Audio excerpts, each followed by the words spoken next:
My daughter publicly called me her extra baggage on a family cruise. And before we continue, please subscribe to the channel and let us know where you're listening in the comments. That single, cruel joke was the catalyst that forced me to prove she couldn't possibly survive without my support. The gentle, rhythmic rocking of the enormous ship should have been a comfort, a lullaby from the sea itself. Instead, I found myself gripping the cool metal railing of my cabin's private balcony, my hands trembling with a rage I hadn't felt in years. The vast dark ocean stretched out before me, an endless expanse of black meeting the bruised purple of the fading sunset. It was a perfect mirror for the storm brewing inside my own thoughts. It was just a joke, Dad. You're being too sensitive. My daughter Jessica's words replayed in my mind, each repetition a fresh wound, slicing deeper than the last. Too sensitive. As if the fault lay with my reaction, and not with the fact that my own child had just publicly humiliated me in a room full of strangers. The evening had begun with such promise. I'd put on my best suit, a charcoal gray one I'd bought for myself after my wife Eleanor passed away. "You need to start living again, Arthur," my friend Steve had insisted, and I was trying. 3 years a widower, and I was still finding my footing, still learning how to navigate the world as a solo act. The cruise was supposedly a gift from Jessica and her husband Brian, a grand gesture to celebrate my retirement after 30 long years of teaching history. "You deserve it, Dad," Jessica had said with a bright smile when she presented me with the ticket.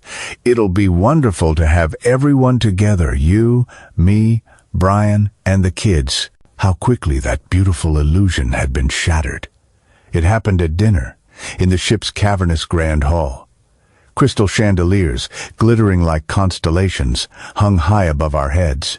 Waiters in starched white uniforms moved with silent efficiency, serving elaborate dishes I could never have afforded on my teacher's retirement savings. Jessica, already on her 3rd glass of expensive wine, signaled for another bottle.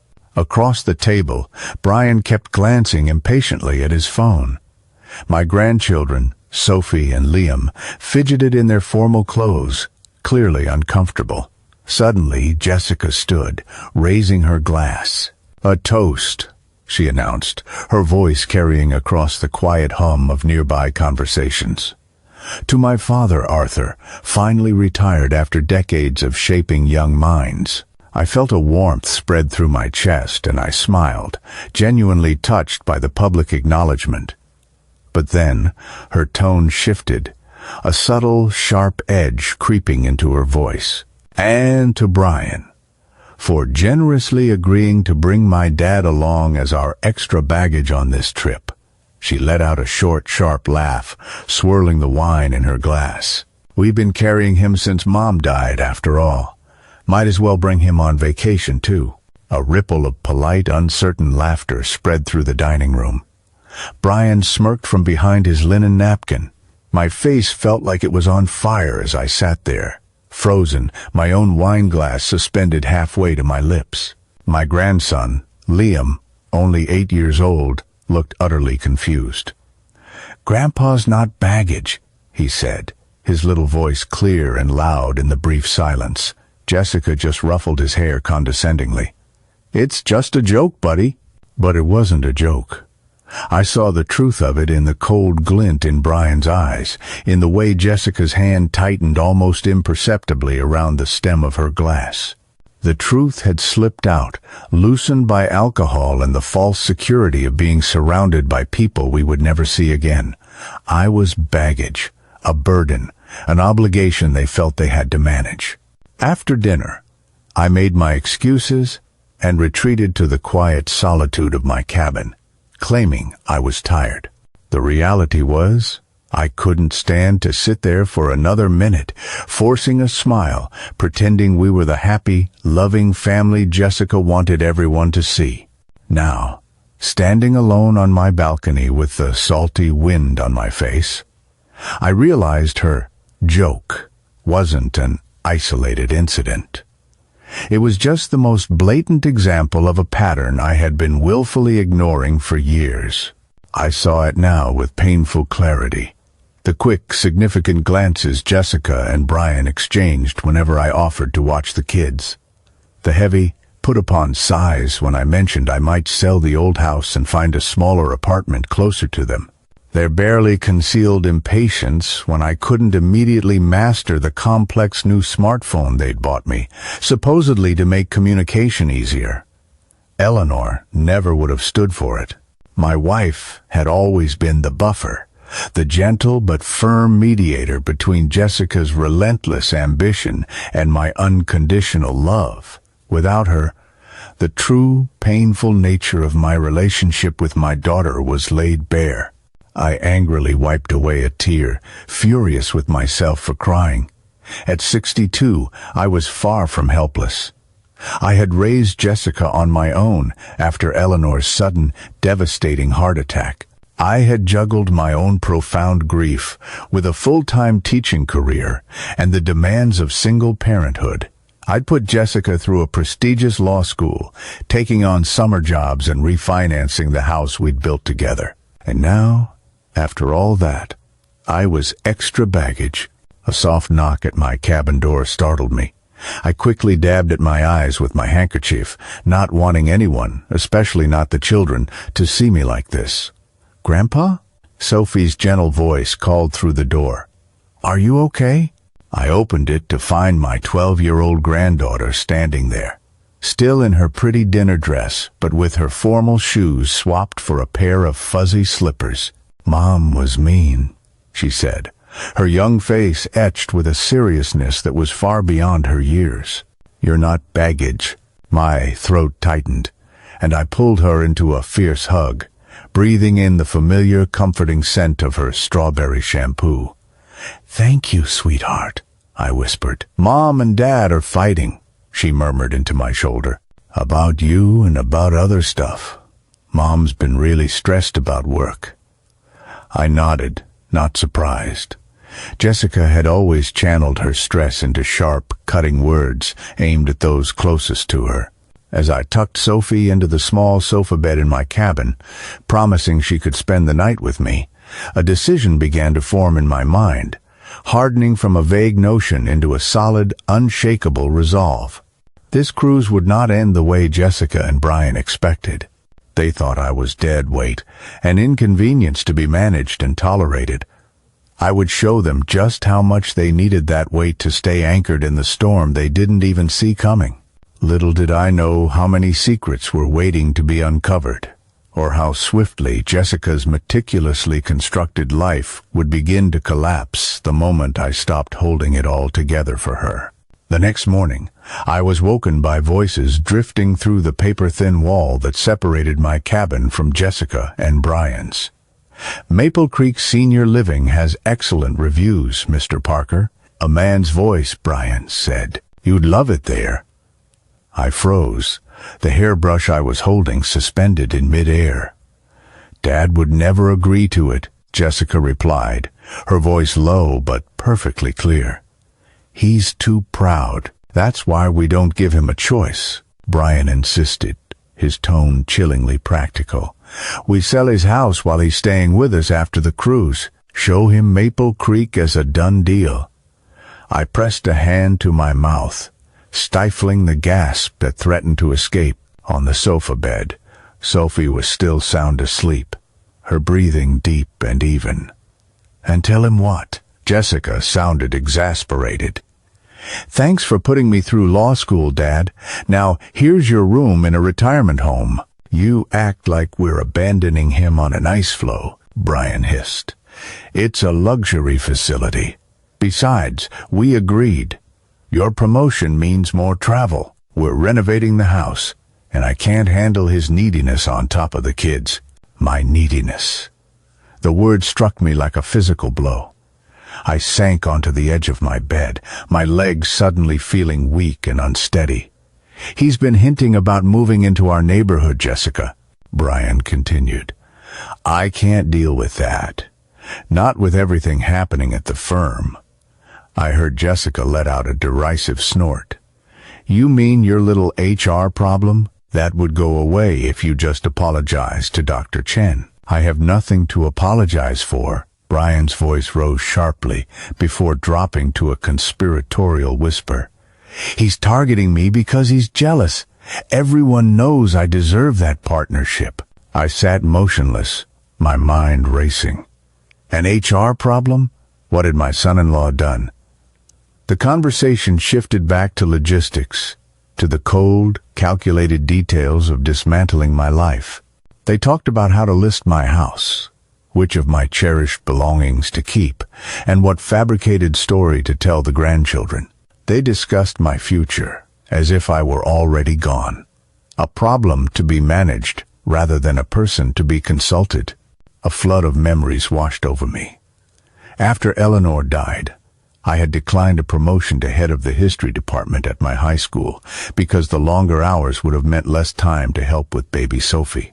When Jessica and Brian were buying their first house, I had emptied my savings account to give them the down payment. Just last year, I'd spent every single weekend for 3 months watching the children while they traveled for a series of events related to Brian's brother's destination wedding. My entire life had revolved around their needs for so long that I'd forgotten it was supposed to be mine. A memory surfaced from deep within my past. Jessica, at 7 years old, stubbornly refusing my help with her science fair project. "I can do it myself, Dad," she'd insisted, even as her model of the solar system collapsed into a heap of painted styrofoam balls and wire. Her fierce determination had made me so proud back then. Now, I recognized something darker in that stubborn independence. Over the years, she had accepted my help, but always with a hint of reluctance. Always maintaining the fiction that she didn't truly need it, that I was, in fact, extra baggage. Later that morning, I found an excuse to visit their suite while they were at breakfast.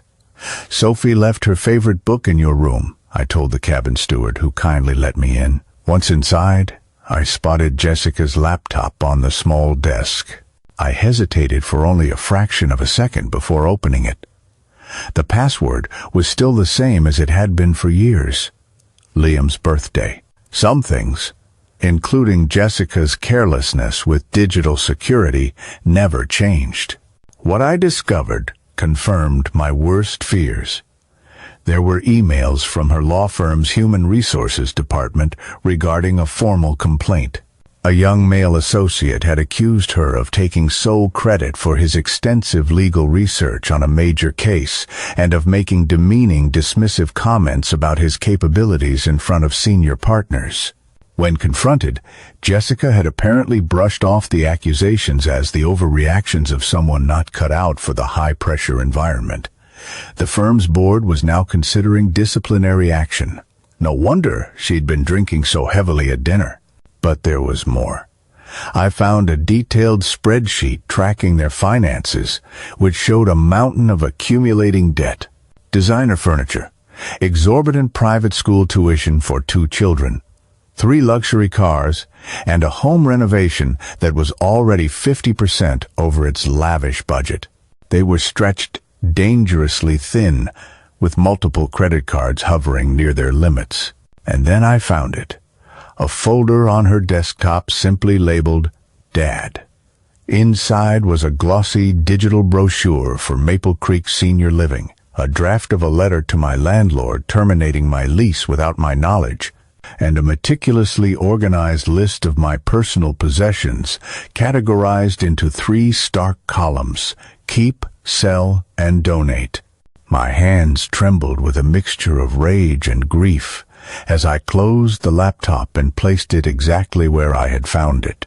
In the bathroom, I splashed cold water on my face and stared at my reflection in the mirror. The man, looking back at me, seemed older, grayer. When had I become so invisible to my own daughter? When had my value been so completely reduced to what I could provide for her? Back in my cabin, I found Sophie awake and engrossed in her book. "Grandpa, Can we get hot chocolate from the cafe on the Lido deck? I smiled, pushing aside the turmoil churning inside me. Of course, sweetheart. As we strolled along the sunny deck, Sophie's small, warm hand tucked into mine, I saw Brian near the pool area, ostensibly watching the grandchildren swim. He was scrolling intently through his phone, barely glancing up as Liam called out, "Dad, watch this," over and over again. "Mom says you might come stay with us for a while after the cruise," Sophie said suddenly, her voice innocent.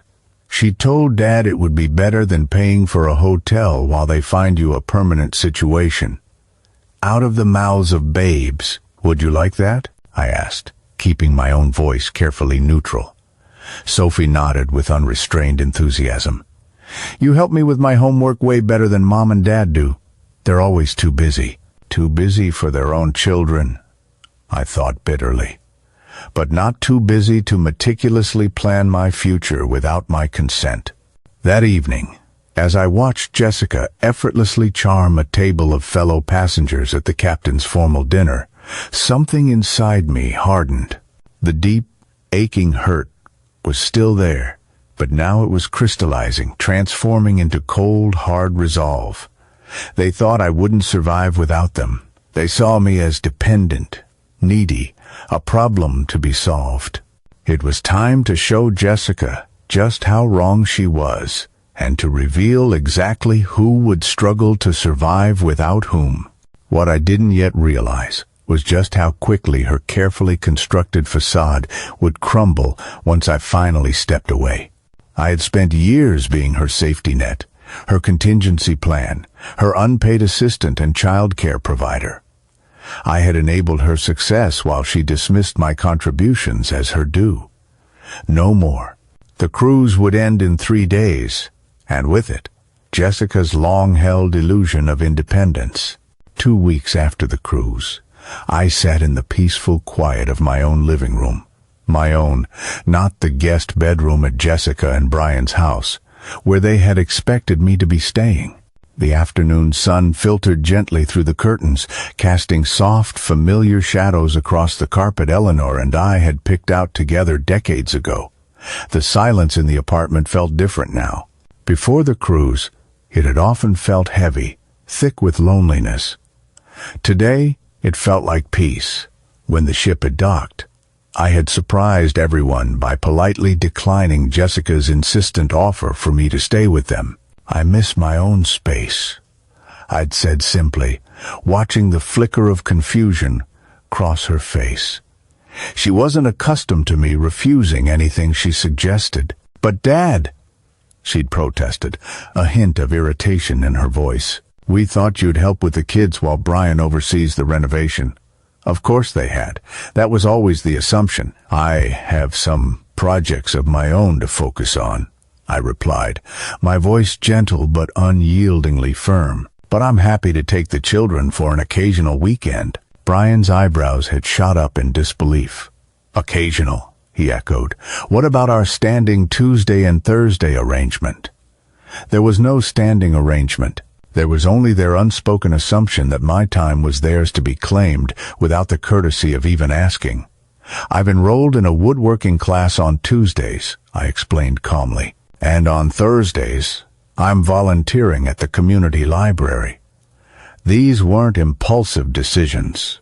During the last quiet day of the cruise, while Jessica was networking with other professionals and Brian was in the ship's casino, I had been on the phone. I had done research. I had reclaimed my own calendar before they could fill it with their needs. The sharp ring of the phone interrupted my thoughts. It was Jessica. "Dad, Liam's running a fever, and Brian has that important client dinner he absolutely can't miss. Could you please come over?" In the past, I would have grabbed my keys and rushed out the door without a moment's hesitation. Today, I paused. "I'm sorry, honey. I have an appointment this afternoon." It wasn't a lie. I had scheduled a meeting with my financial advisor, Mr. Davis, to discuss the substantial sum of money I had been planning to give them for their ill-advised renovation. "An appointment?" Jessica sounded genuinely baffled. as if the idea of me having a life of my own was utterly foreign. "What kind of appointment?" "It's personal," I replied. The unfamiliar act of setting a boundary felt both terrifying and exhilarating. "Have you called Dr. Matthews's office? Liam might need antibiotics if it's that ear infection acting up again." "Brian usually handles that," she muttered dismissively. "I'm sure you'll figure it out," I said, my tone encouraging but final. "Let me know how he's feeling tonight." After I hung up, I sat for a moment, with my hands trembling slightly. Saying no to Jessica went against 3 decades of ingrained paternal instinct, but it also felt profoundly, fundamentally right. My financial advisor, Mr. Davis, had been brutally blunt during our meeting that afternoon. "Arthur, you have got to stop treating your retirement fund like their personal emergency account. At this rate, with the loans you've given them, you'll be the one depending on them within 5 years." The irony wasn't lost on me. They were actively planning to put me in a home while simultaneously depleting the very resources that would allow me to remain independent. "No more loans, Arthur," Mr. Davis had insisted. "No more gifts for down payments or renovations. Your late wife's life insurance was meant to secure your future, not to bankroll your daughter's unsustainable lifestyle." He was right. Eleanor would have been furious to see how entitled and dismissive Jessica had become. That evening, Sophie called, her voice small and worried. "Grandpa, Mom's really stressed. She keeps yelling at Dad, and Liam's still sick and nobody made dinner." My heart clenched with guilt. "Is Liam okay?" "He's just watching his iPad in his room. Mom's in her office with the door locked." This was the hardest part of my new resolve, knowing the children would inevitably feel the tremors from my stepping back. But I also knew they would suffer far more in the long run if I continued to enable Jessica and Brian's dysfunction. "Would you like me to order a pizza and have it delivered for you all?" I offered, finding a middle ground. "Yes, please." Sophie sounded immensely relieved. When I arrived later with bags of soup and sandwiches, the house was unnervingly quiet. Brian met me at the door, his expensive suit from the client dinner replaced by sweatpants, his expression harried. "Jessica's having a crisis at work," he said without preamble. "Some complaint against her has been escalated to the board." I nodded, feigning ignorance. "I brought some dinner for everyone." "Thank God," he muttered, taking the bags from me. "The contractor called. The renovation is going to cost another $20,000. We were counting on your contribution." There it was, the financial expectation, laid bare and stripped of any pretense. "I've actually decided to invest that money in some needed repairs for my own house," I said carefully. Brian stared at me as if I had just announced my intention to gamble it all away in Las Vegas. "But you promised." "I said I would consider it." I corrected him gently. "And I have. My financial advisor doesn't think it's a wise move for me right now." His face hardened into a mask of resentment. "Jessica is not going to be happy about this. That's a matter between Jessica and her expectations," I replied, my voice surprisingly steady. "Where are the children? I'd like to say hello before I go." "You're not staying?" Brian couldn't hide his dismay. "I have plans this evening." Another boundary, another small but significant reclamation of my time. As I hugged my grandchildren goodbye, I spotted Jessica through her home office window. She was pacing back and forth while on the phone, her face flushed with anger. Whatever was happening at her law firm was clearly escalating. I drove home feeling a strange cocktail of guilt and liberation. For years I had been the safety valve for their pressure cooker of a household, always available, always accommodating, always putting their needs before my own. Now they would have to learn how to function without that constant relief. And I would have to learn to live with the difficult knowledge that sometimes the most helpful thing you can do is to step back, even when it hurts. What I didn't realize was just how quickly things would unravel once I stopped holding everything together for them, or how soon Jessica would be at my door, not with demands, but with sheer, unadulterated desperation. The frantic pounding on my front door began at 11:38 p.m., jolting me from a deep sleep. My heart hammered against my ribs. As I fumbled for my glasses and robe, my mind instantly flooded with terrifying memories of the night I was awakened with the news of Eleanor's heart attack. Through the peephole I saw Jessica, looking disheveled and unshaven, nothing at all like the polished, confident lawyer who had mockingly called me baggage just 3 weeks earlier. I opened the door, and the scent of whiskey hit me immediately. "Jessica, what's wrong?" She pushed past me into the living room, running her hands distractedly through her hair. "Everything's falling apart, Dad." I switched on a lamp, casting a soft, forgiving light across her haggard face. My daughter looked as though she had aged a decade in just a few weeks. "The firm suspended me today," she said, her voice flat as she collapsed onto the couch. "Pending investigation. That associate, Dr. Chen, he's turned everyone against me. Claims I stole his research, that I bullied him." Her voice cracked. "My own colleagues are treating me like I'm toxic." I sat in the armchair across from her, deliberately keeping a physical distance between us. "Did you do what he's accusing you of?" Jessica's head snapped up, her eyes flashing with a familiar spark of indignation. "Whose side are you on?" "I'm on the side of the truth," I replied calmly. "Did you take credit for his work?" She looked away, her gaze fixed on a dark corner of the room. "It was a team project. I was the senior partner. Of course, my name went first on the brief." "And the bullying?" "I have high standards," she muttered defensively. "If he can't handle constructive criticism..." "Jessica..." My tone stopped her short. It was the voice I had used when she was a teenager, and I'd caught her in a lie. "What did you say to him?" Her shoulders slumped in defeat. "I might have suggested he wasn't cut out for corporate law, that maybe he should consider something less demanding." I closed my eyes briefly. "Because he's a man. Because he's too sensitive," she exploded, then immediately deflated, the fight going out of her. "But that's not even the worst of it. Brian's talking about separation." The devastating revelation hung in the air between us. "He says I'm impossible to live with lately, that I'm taking all my stress out on him and the kids." She let out a bitter, humorless laugh. "He's the one who pushed for the renovation we can't afford. He's the one who insisted on the private school tuition that drains our accounts every single month." I thought of Brian's designer suits, his weekly golf outings, his expensive client lunches. But I also thought of Jessica's luxury SUV, her expensive watches, her own insistence on brand names.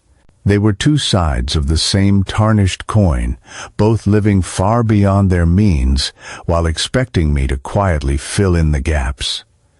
"And the children?" I asked quietly. A flash of raw pain crossed her face. "Liam had to go to urgent care yesterday. His ear infection got worse. I was supposed to pick up his antibiotics, but I forgot." She covered her face with her hands, her voice muffled. "Sophie won't even talk to me. She says I scare her when I yell." My heart ached for my grandchildren, caught in the destructive crossfire of their parents' failures. "Dad, I need your help," Jessica said, her voice suddenly small, like a child's. "Everything's falling apart, and I don't know how to fix it." There it was. The admission I had been waiting for, the one I knew would eventually come. I wasn't baggage after all. I was a lifeline, one she now desperately needed to grab onto. I could have savored the moment. I could have thrown her cruel words from the cruise back in her face. I could have listed every sacrifice I'd made while she took me completely for granted. Instead, I simply asked, "What exactly do you need?" "Money," she admitted, her eyes downcast. unable to meet my gaze. "The renovation is halfway done, and we can't afford to finish it. The contractor's threatening to put a lien on the house." "And?" I pressed. "And I need somewhere to stay. Brian asked me to move out for a while." "And?" I repeated. She looked confused. "And what? What else do you need, Jessica? Because it sounds to me like money and a place to stay are just band-aids on a much deeper wound." She stared at me, uncomprehending. "When was the last time you really saw me?" I asked softly. "Not as a convenient babysitter or a walking ATM, but as your father, as a person with my own life and my own feelings." Her mouth opened, then snapped shut. "On that cruise, you called me extra baggage. Do you remember saying that?" She winced. "I was drunk." "It was a stupid joke." "It wasn't just a joke, though, was it? It was how you've seen me since your mother died, as a burden, a responsibility, something to be managed rather than someone to be respected." Tears welled in her eyes. "Dad, I didn't." "You did," I interrupted gently. "And worse, you and Brian planned to sell my house and put me in assisted living without even discussing it with me." Her head jerked up, her face a mask of shock. "How did you—" "Thin walls on cruise ships," I said simply. "And Sophie hears more than you realize." Jessica buried her face in her hands, her body shaking with sobs. "I'm so sorry." "I know you are," I replied, my voice devoid of anger, filled only with a sad resolve. "But you're only sorry because everything's falling apart. You're sorry you need me, not sorry for how you've treated me." The harsh, undeniable truth hung between us like a physical presence. Outside, a soft rain began to patter against the window panes, a gentle soundtrack to the tears now streaming down my daughter's face. "I don't know who I am anymore," she whispered.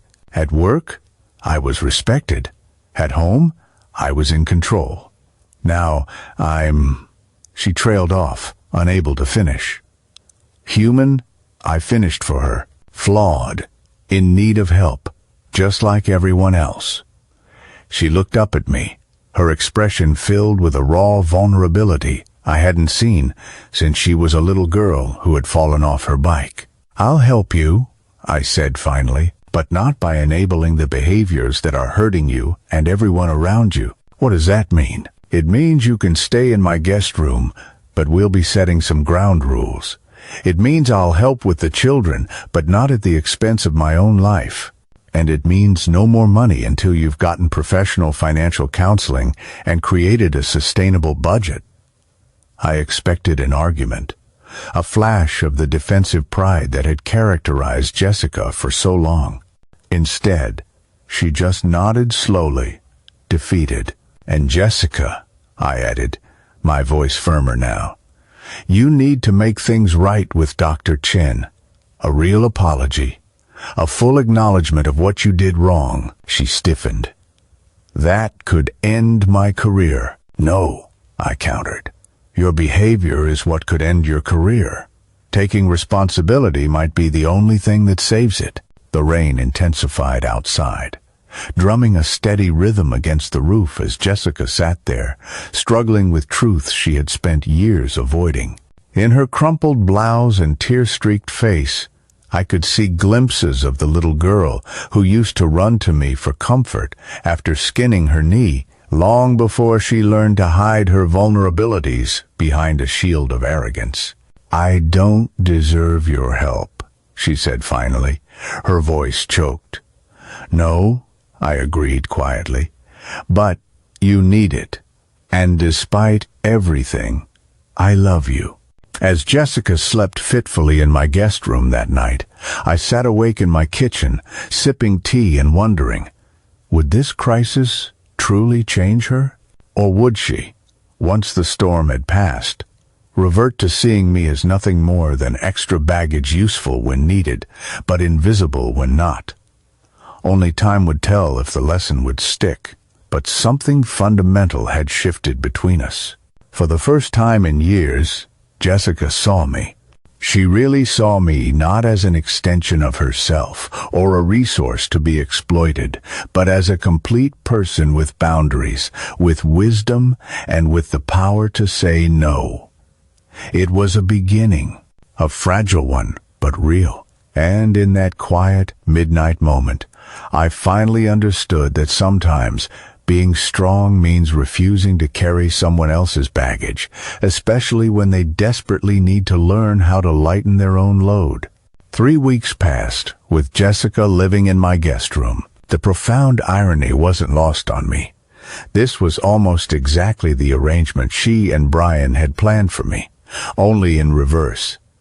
We fell into an uneasy, unspoken routine. Jessica would leave early each morning for tense meetings with her lawyer and return late in the evening, her shoulders hunched and dark shadows under her eyes.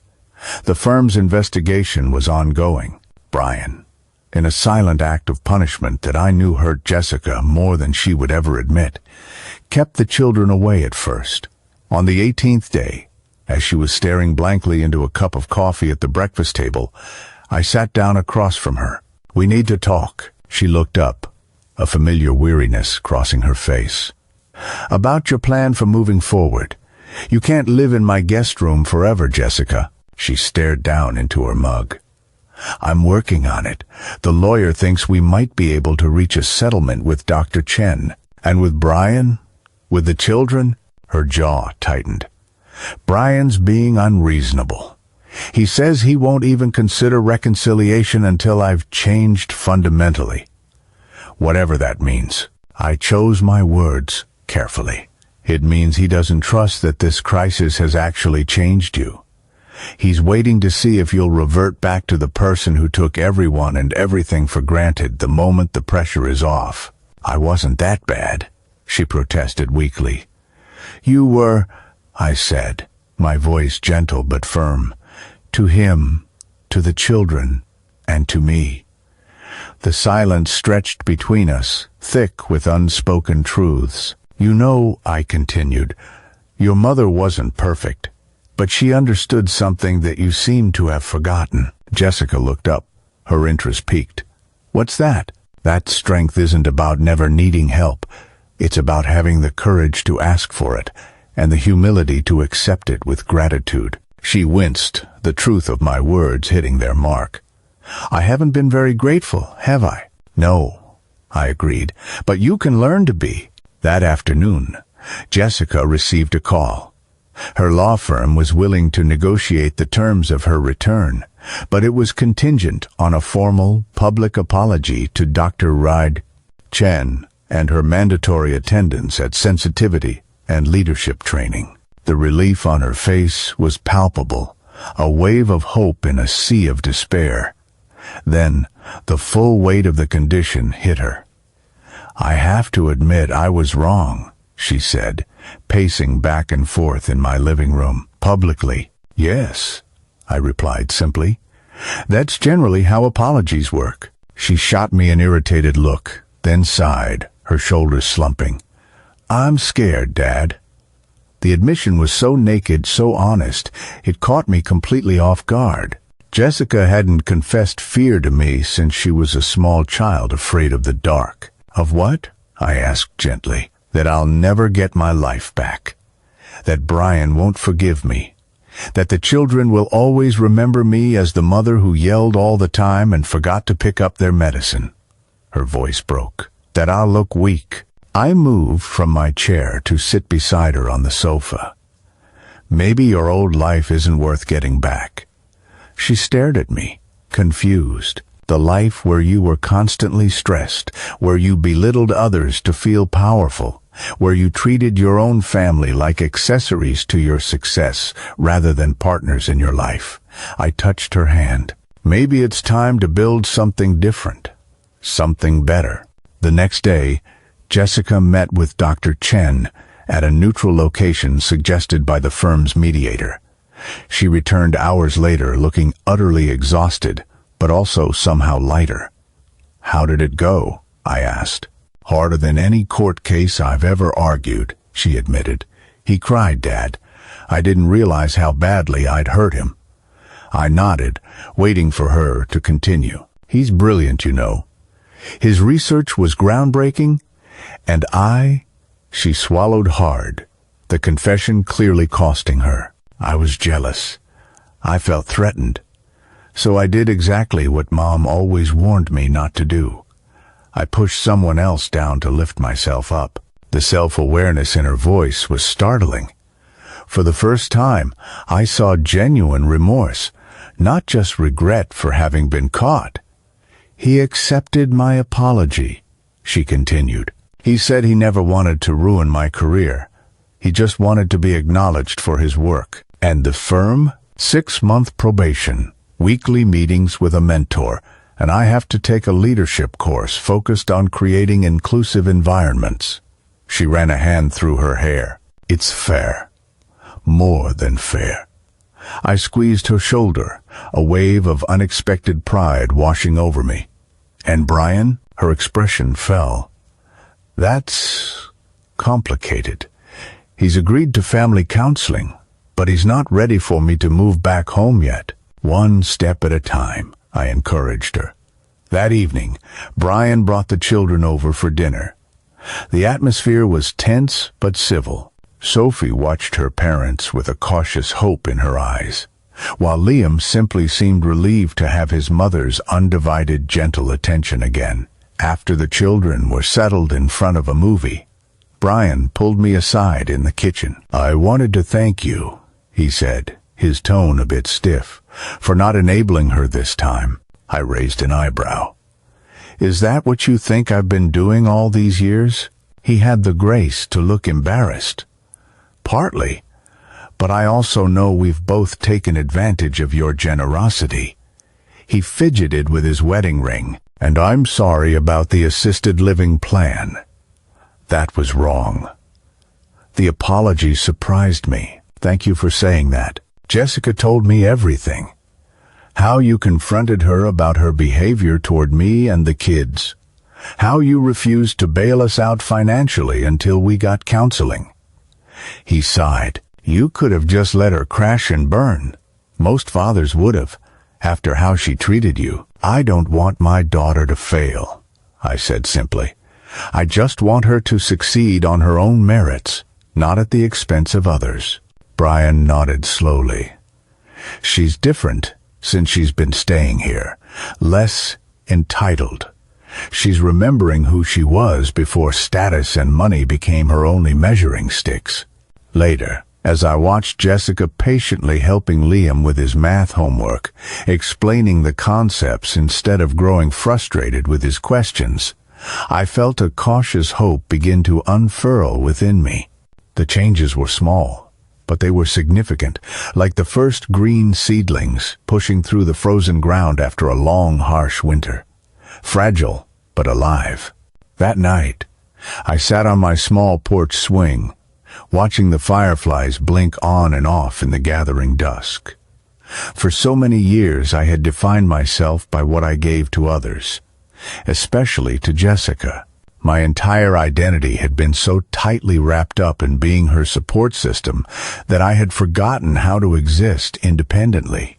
Now, paradoxically, by refusing to be her baggage, I had finally found my own true weight. My value wasn't in what I could provide for her, but in who I was. A man with boundaries, with wisdom, and with his own path left to walk. The next morning, I made a decision that would truly test how much Jessica had really changed. Over breakfast, I told her about an opportunity that had unexpectedly come my way.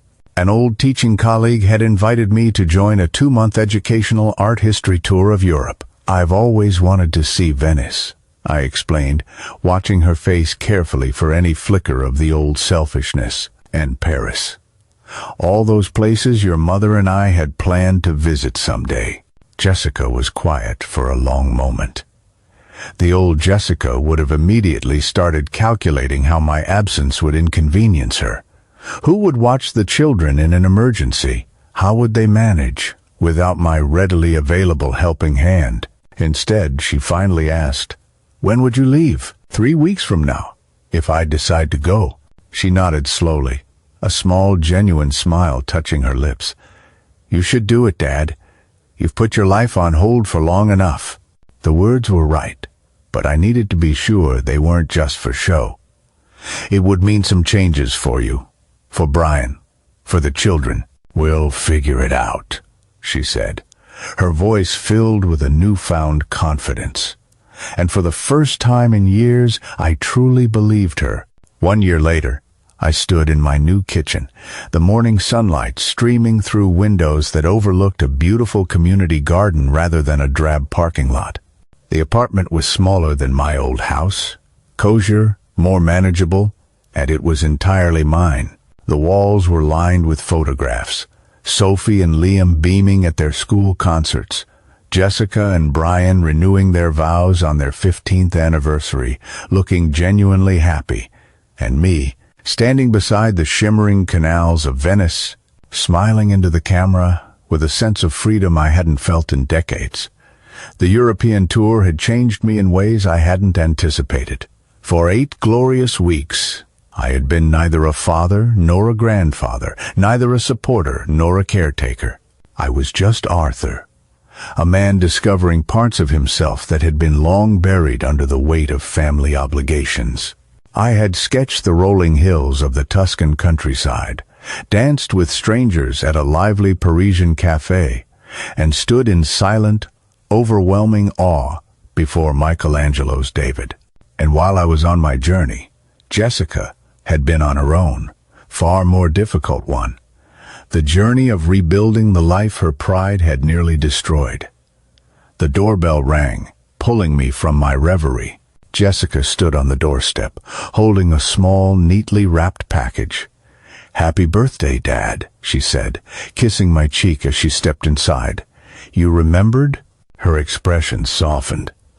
"I've been trying to remember a lot of things this past year." We settled in the living room with our coffee. Jessica looked different now. The sharp, tense edges had softened. The constant stress she used to carry in her shoulders had eased. The firm had fully reinstated her 6 months ago, though not as a senior partner. That position had gone to Dr. Chen, with Jessica now serving as his deputy, an arrangement that, surprisingly, worked well for both of them. "How are the sessions going?" I asked. "Good. The therapist says we're making real progress." She smiled. "Rachel, that's our therapist, also says I have a lifetime of unhealthy patterns to unlearn." Jessica and Brian had been in counseling for nearly 10 months, first separately, then together.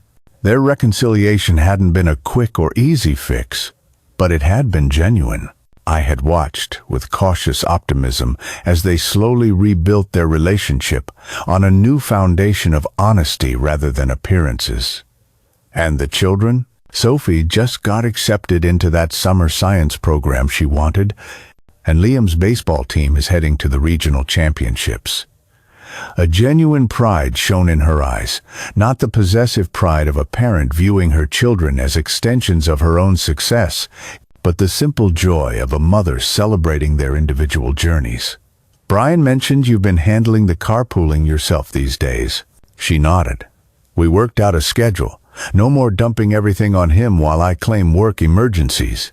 She glanced away, a hint of old embarrassment crossing her face. "We've also started financial counseling.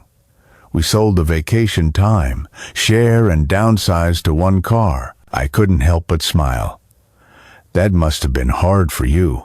"Humbling," she admitted, "but also freeing. We're not drowning in debt anymore." She pushed the wrapped package across the coffee table toward me. "This isn't much, but..." I unwrapped it carefully. Inside was a simple hand-carved wooden frame. It held a photograph I'd never seen before. Jessica and me on the deck of the cruise ship, both of us smiling into the brilliant sunlight, on that first day, before the cruel joke that had changed everything. "I had it on my phone," she explained softly. "I took it that first day, when we were both still trying." I touched the smooth wood of the frame. "It's beautiful." "I've been thinking about that cruise a lot," she said, her voice quieter now. "About what I said, about who I was back then. We've both changed since then," I offered gently. She shook her head. "You just finally stood up for yourself. I'm the one who needed to change." The simple, unadorned acknowledgement warmed me more than any expensive gift ever could have. "Brian and I want you to come for dinner tonight," she continued. "Nothing fancy, just family. The kids made you cards. I'd like that very much." Later, as I was getting ready to leave for Jessica's house, I paused before the mirror in my hallway. The man reflected back at me was different from the one who had stood trembling on a cruise ship balcony a year ago, fighting back tears of humiliation. This man stood straighter. His eyes held a quiet confidence, one born of setting boundaries and watching them be respected, of loving his family without depleting himself, of learning to say no when necessary and yes when it was genuine. Jessica and Brian's house felt different too when I arrived. Gone were many of the expensive, ostentatious furnishings that had once strained their finances. In their place was something far more valuable, a tangible sense of peace. Sophie rushed to hug me, chattering excitedly about her science project. Liam proudly showed me his latest baseball trophy. Brian, more relaxed and present than I had seen him in years, asked about my volunteer work at the library without the subtle edge of judgment that once would have tinged his questions. And Jessica, my daughter, moved through her home with a new kind of presence attentive to her family's needs, without the impatient distraction that had once characterized her every interaction. After dinner, once the children were happily occupied with dessert, Jessica raised her glass. "I'd like to make a toast," she said. My stomach tightened reflexively, the painful memory of her other toast flashing through my mind. Jessica seemed to read my thoughts. "Not like before," she said softly, meeting my eyes across the table. "Never like that again." She turned to address everyone, to my dad, who taught me the hardest and most important lesson of my life this year, that true strength isn't about refusing help or controlling others, but about having the courage to face your own failings. Brian reached over and squeezed my hand. Sophie and Liam clinked their juice glasses against my water glass. "You could have given up on me," Jessica continued, her voice thick with an emotion she no longer tried to hide. "You had every right to. Instead, you showed me what real love looks like. Not enabling, not rescuing, but believing someone can be better, even when they're at their absolute worst." Tears pricked my eyes, but they weren't tears of hurt this time. They were tears of gratitude. "I used to think I was carrying you," she admitted, her voice dropping to a near whisper. "I was too blind to see that you were the one keeping all of us afloat." After the small celebration, as Jessica walked me to my car, the night air warm and sweet with the scent of jasmine, she asked me something I hadn't expected. "Are you happy, Dad? I mean, really happy?" I considered the question seriously for a moment.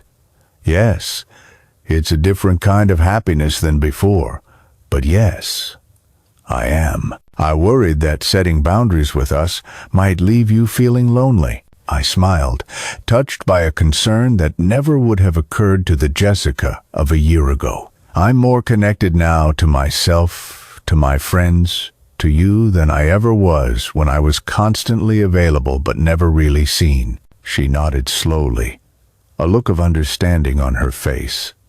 "I get that now."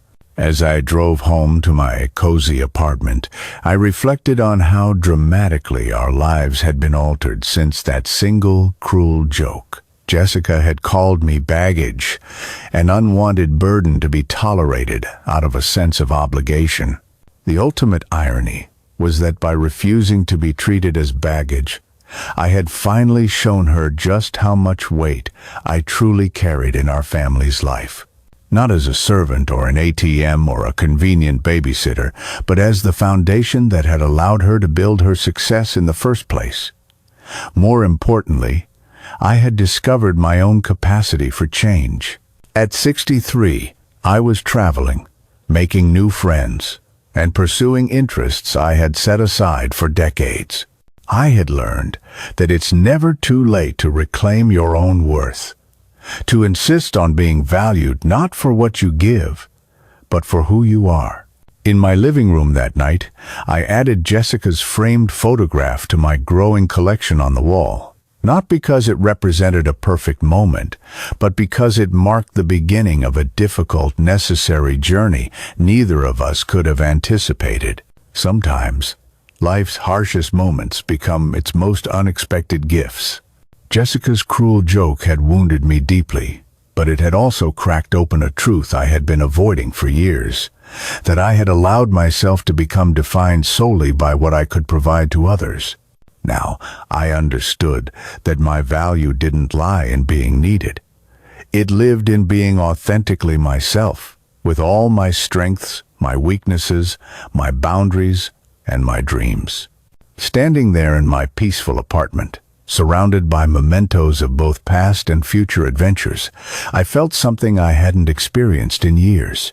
The profound lightness of being precisely where I belonged, not as extra baggage on someone else's journey, but as the hero of my own unfolding story.